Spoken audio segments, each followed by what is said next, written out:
The character must be relatable. They must be the main focus of the film because they are the core of the story. They make the story come to life. The characters should be interesting as well, otherwise the film would be boring. There needs to be a balance between boring characters and exciting characters. Also, there must not be too much dialogue. That takes away from the characters and the main plot of the film. The audience will focus on the dialogue more than the actual story. A good example of characters are in the movie She's the Man. In She's the Man, the girl becomes a guy because she plays someone that she's not. She tries to be someone she's not, and in order to play soccer, to do what she really loves. And I think that's relatable to us because we all try to be people that we're actually not. Yes. Next scene is about conduct. It is about the behavior of a character. It talks about the feelings of a character. They use facial expressions and body language in order to express their feelings. For example, if their facial expressions and body language is very good, it's the audience's job to understand without any sound. Like in Transformers series, Shia LaBeouf was a very good had a really good facial expression, like these sort of expressions, and it was really easy to understand for us. And yeah. The next C is context, and it's the strategy to attract the viewers by leaving out the major and minor points so that the viewers can solve the problem and think about it themselves before the film itself gives it to them. And the key to this is no spoon-feeding the answer to the viewers. An example in the website is Inception because the ending isn't unclear until you see the spinner spinning. But my example is a movie called The Usual Suspects, and it's the main character acts like he's innocent and he had a broken leg, but at the end it turns out that his leg was not broken and it was all acting and he was actually the criminal.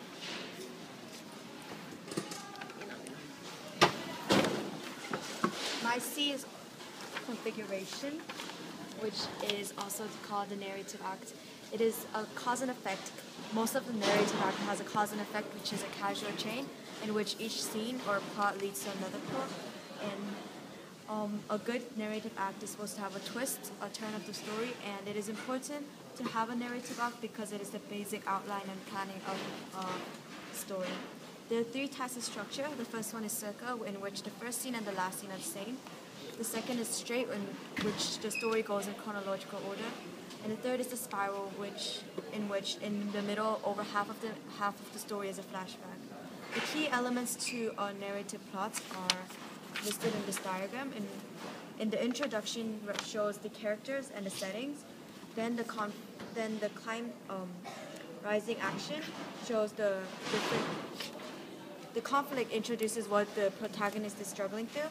The rising action shows the small minor struggles that the protagonist is going in order to reach the climax, which is the last confrontation the protagonist meets and which leads to success or failure. And then the falling action is the result or the effect of the climax, and then the conclusion is the moral or the long-term effect. And my example is Cinderella. The introduction is Cinderella showing off as a very poor but beautiful girl. Conflict is her against her family. Rising action is her family going to party except for her and her meeting the godmother. And the climax is when she goes to the party and it reaches 12 o'clock and she has to leave and her glass shoes are left in the party. The falling action is when the prince looks for the Cinderella and finds Cinderella. The resolution is their marriage, and the moral is basically that good overcomes evil. And the twist can be anywhere in the story. In a short film, the narrative arc should have a very short exposition and the protagonist should learn throughout the story.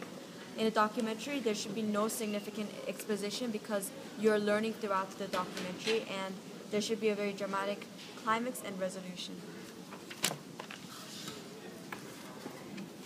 conditions. Conditions are basically like the setting or the thing that makes the story dramatic.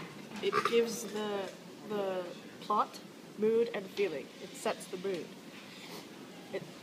The conditions need to relate to the plot. Otherwise it wouldn't make sense, and also it wouldn't help viewers understand the theme very well, which is what conditions are supposed to do.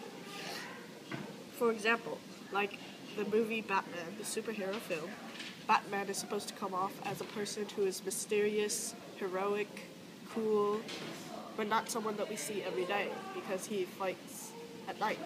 And because of that condition, the fact that he fights at night, it helps portray him as a cool and mysterious type of guy, and helps put our faith in him to protect the city of Gotham. Yes. The next thing that I will talk about is conflict. It is a core element of a filmmaking, which is referred to drama. The stronger the desire is, the stronger the opposition is. Within hard opposition makes it the movie more interesting. Like for example, The Soul Surfer has a really good conflict. The girl who surfs, which is Anna Sophia Robb, has a huge conflict bitten by a shark, and she has to overcome the struggle in order to surf again, and then she finally overcomes and be able to surf again and wins the competition. The last C is crutch. Crutch. And it's the use of surrounding objects so that the story is better after you use it. And by using the objects, the story becomes more interesting and realistic. But there needs to be good collaboration between the object and the storyline. For example, in the website there was Lord of the Rings. And Lord of the Rings is a good clutch because the ring is what the whole storyline centers around, and everyone goes for the ring. And my example is what we talked about before, it's chopsticks, because the main climax happens because the granddaughter breaks her grandmother's chopsticks and her grandfather gets mad, and it's what causes the story's resolution and climax and everything.